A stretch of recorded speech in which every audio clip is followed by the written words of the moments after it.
अब बात आती है कि मैंने एक चीज डिस्कस की कि हमारी एक फाइल होती है जिसका नाम है dot gate ignore. Dot gate ignore का क्या पर्पस होता है? डॉट गेट इग्नोर का पर्पस ये होता है कि कुछ हमारी ऐसी फाइल्स या ऐसी चीजें होती हैं कोड के अंदर,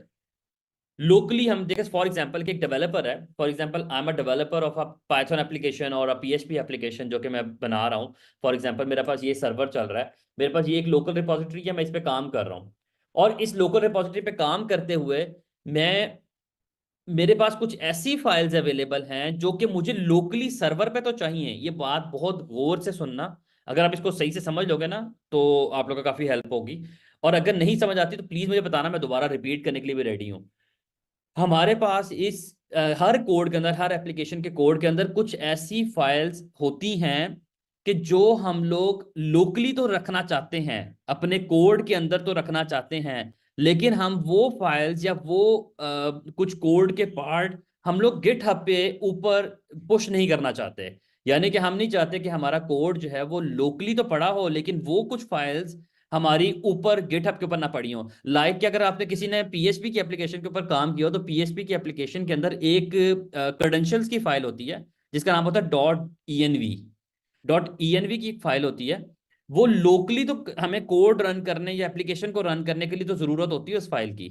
लेकिन हम कभी भी नहीं चाहते कि हमारी वो .env की फाइल गिटहब के ऊपर गलती से भी चली जाए। क्योंकि गिटहब इसलिए हम नहीं कभी भी रखना चाहते, यहाँ पर क्रेडेंशियल्स कभी भी हम पुश नहीं करना चाहते, क्योंकि अगर ये कोड किसी हैकर के हाथ लग जाए, गिटहब का अकाउंट कभी हैक हो जाए, तो हमारे क्रेडेंशियल्स अगर उसके पास चले गए तो इसका मतलब है कि हमारी एप्लीकेशन चलेगी उसके पास। और .env की फाइल जो आमतौर पे होती है उसके अंदर हम आमतौर पे डेटाबेस के क्रेडेंशियल्स भी रखते हैं कि हमारा डेटाबेस का सर्वर कौन सा है, डेटाबेस का यूजर नेम कौन सा है, डेटाबेस का पासवर्ड कौन सा है। तो हम ऐसी फाइल्स को कभी भी गिटहब के ऊपर या बिट बकेट के ऊपर या गिट लैब के ऊपर कभी भी पुश नहीं करना चाहते, किसी भी रिमोट रिपोजिटरी पे हम पुश नहीं करना चाहते। तो इसीलिए हम ऐसी फाइल्स जो हम कभी भी कहीं पुश नहीं करना चाहते, लाइक कि हम उसको ऊपर पुश नहीं करना चाहते, गिटहब पे पुश नहीं करना चाहते, तो ऐसी फाइल्स को हम गेट इग्नोर की एक फाइल होती है उसके अंदर ऐड कर देते हैं। इस फाइल के अंदर ना हम ऐड कर देते हैं उसका नाम, लाइक के चले मैं आपको एग्जांपल भी दे देता हूँ कि फॉर एग्जांपल ये मेरी गेट रिपोजिटरी, मेरे पास लोकल रिपोजिटरी थी, मैं इसका स्टेटस चेक करता हूँ, everything is up to date. Git branch check करता हूँ, मेरी सिस्टम स्टेजिंग ब्रांच है, मैं गेट चेकआउट करता हूँ डेफ के अंदर। ठीक है, अब मैं यहाँ पर लिखता हूँ गेट स्टेटस। इट्स मीन कि अब मैं किस ब्रांच में हूँ, मैं सिस्टम डेव ब्रांच में हूँ। यहाँ पर फाइलें क्या पड़ी हुई हैं, ये फाइलें पड़ी हुई हैं। यहाँ पर फॉर एग्जाम्पल अभी अगर मैं ls-al करूँ ना, ls-al, तो यहाँ पर जो है वो गिट इग्नोर की फाइल नहीं पड़ी हुई।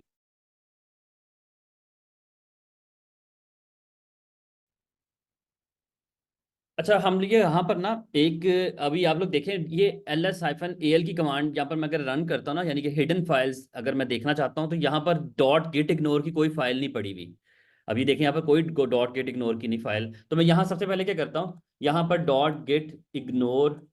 की एक फाइल क्रिएट करता हूँ जो कि एम्प्टी फाइल है, जिसमें कुछ भी लिखना है तो मैं अभी नहीं लिखता, या मैं ऐसे करता हूँ यहाँ पर ABC लिख देता हूँ, अभी कुछ भी नहीं है, it's just for the dummy content. जो मैं लिख देता हूँ कि अब मैंने गेट इग्नोर की एक फाइल क्रिएट की है,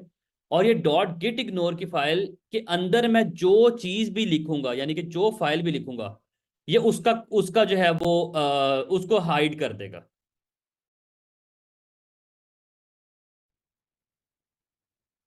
okay, so again this is the file जो कि मैंने आप लोगों को वैसे कैट करके भी दिखा देता हूँ। इस फाइल के अंदर अब हम जो भी फाइल का नाम देंगे ना, जिस फाइल का नाम भी देंगे तो उसको वो इग्नोर करेगा। इग्नोर का मतलब है कि उसको वो अपनी गिट ऐड के अंदर ऐड नहीं करेगा। लाइक के फॉर एग्जांपल मैं यहाँ पर एक फाइल क्रिएट करता हूँ, vim.env, एक env की फाइल क्रिएट करता हूँ सिंपल, जिसका मैं फॉर एग्जांपल लिख देता हूँ माई डेटाबेस पासवर्ड इज। हालांकि इस तरह से होता नहीं है, इस तरह से कोड कभी भी नहीं हम लिखते, ऑब्वियसली मैं पासवर्ड लिख देता हूँ, पासवर्ड 1। तो अगर मैंने फॉर एग्जांपल ये एक पासवर्ड अपनी एक फाइल के अंदर स्टोर किया हुआ है .env के अंदर, लेकिन अच्छा होता किस केस में, अब आप लोग का ये भी क्वेश्चन होना चाहिए था, आप लोग किसी ने क्वेश्चन किया नहीं कि ऐसा क्या केस होता है कि हमें जो है वो क्रेडेंशियल्स लोकली चाहिए होते हैं, या हमें कुछ फाइलें लोकली चाहिए होती हैं लेकिन हमें ऊपर नहीं, यानी कि हमें गिटहब पे पुश नहीं करनी होती। तो वो केस ये होता है कि हम जब एप्लीकेशन चलती है ना, आपको पता है एप्लीकेशन जब रन होती है तो वो लोकल किसी सर्वर पर रन होती है। तो ये फॉर एग्जांपल अगर मेरा एक सर्वर है जो कि लिनक्स का, इस टाइम मेरा AWS के ऊपर सर्वर चल रहा है ये वाला, तो अगर मैंने इस सर्वर को अपने पास लोकली एक्सेस किया हुआ, आप इसका प्राइवेट IP एड्रेस देखें 39,167, तो ये वही सर्वर है 39,167 जो मैंने एक्सेस किया हुआ है, जो AWS क्लाउड के ऊपर चल रहा है। अब ये चल तो रहा है, अब मुझे इस सर्वर के ऊपर फॉर एग्जांपल मेरी एक एप्लीकेशन चल रही है, जो फ्रंट एंड की एप्लीकेशन है या बैक एंड की एप्लीकेशन, कोई भी एप्लीकेशन चल रही है, मुझे इस एप्लीकेशन को डेटाबेस से कम्युनिकेट कराने के लिए कोई ना कोई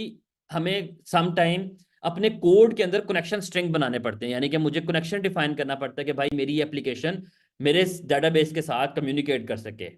तो कम्युनिकेट कराने के लिए हम यहाँ पर क्रेडेंशियल्स डिफाइन करते हैं। अब ये क्रेडेंशियल्स हम कभी भी नहीं चाहते कि गिट इग्नो यानी कि हमारे गिटहब के ऊपर या किसी रिमोट रिपोजिटरी के ऊपर चले जाएं। तो हम इसको ऐड करना है अगर हमें, कि हमारी ये वाली फाइल ऊपर यानी कि गिटहब पे पुश ना हो, तो उसके लिए हम क्या करेंगे, हम इस फाइल का नाम .env का नाम इस फाइल के अंदर यानी कि गिट इग्नोर में डाल देंगे। अच्छा, मैं एक चीज करता हूँ विदाउट एडिंग इट, मैं यहाँ पर गिट स्टेटस जब लिखूंगा ना तो आपको दोनों फाइलें नजर आ रही होंगी। देखिए अभी दोनों फाइलें नजर आ रही हैं, डॉट गिट इग्नोर वाली भी आ रही है और .env वाली भी आ रही है। लेकिन अब मैं आपको दिखाता हूँ, मैं यहाँ लिखता हूँ, मैं यहाँ पर इसका नाम रीनेम करके यहाँ पर डिफाइन कर, सिंपल अपने फॉर्मेट में डिफाइन कर देना है एक फाइल का नाम। मैं फाइल का नाम डिफाइन करता हूँ। मैं फाइल का नाम डिफाइन करने के बाद अब जब गिट स्टेटस करता हूँ तो देखिए यहाँ पर .env की जो .env की फाइल थी वो वाली यहाँ पर नजर नहीं आ रही, पहले नजर आ रही थी ना, जैसे ही मैंने इसके अंदर ऐड की तो यहाँ पर नजर नहीं आ रही, इसका मतलब है उसने इग्नोर कर दी। लेकिन आप लोग सोच रहे हो कि भाई ये क्यों जा रही है, ये तो जाएगी। एक बात याद रखें, ये वाली जो .git इग्नोर है ये हमें हमेशा चाहिए इस जगह पे, इस जगह पे। वो इस जगह पे इसलिए चाहिए ताकि हम इन फ्यूचर मेरे कोई नए डेवलपर्स या नया कोई टीम मेंबर भी आता है और उसको कुछ नई फाइलें भी ऐड करनी है या उसको प्रीवियस फाइलें देखनी है कि कौन कौन सी फाइलें ऊपर यानी कि गिटहब पे पुश नहीं हो रही, तो वो यहां से इस फाइल को देख सकता है। ये फाइल किसी के साथ शेयर हो भी जाए तो कोई नुकसान नहीं है, लेकिन अगर ये वाली फाइल किसी के हाथ लगे इसका मतलब है कि उसके पास हमारे खजाने की चाबी है,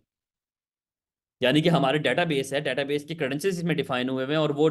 अब मैं अगर इस फाइल के अंदर .git ignore के अंदर इन सारी फाइलों को भी डाल दूं या न्यू फाइलें एक दो और क्रिएट कर देता हूँ, लिखता हूँ फाइल 1, फाइल 2, फाइल 3, मैंने 3 फाइलें और क्रिएट की इसी जगह पे। अभी मैं गेट स्टेटस करता हूँ, आपको सारी नजर आ रही हैं, फाइल 1, फाइल 2, फाइल 3 नहीं क्रिएट हुई। अच्छा, वो फाइल 1, फाइल 2 और फाइल 2 ही होगी थी, तो इसीलिए मैं यह सवाल लेता हूँ 1 मिनट। तो अभी अगर मैंने ये दोनों फाइलें भी मुझे गिट इग्नोर में ऐड कर दूं तो आप अभी तो आप देख रहे हो गिट स्टेटस में ये नजर आ रही है, लेकिन जब मैं इसको ऐड कर दूंगा ये नजर नहीं आएंगे। लाइक कैसे,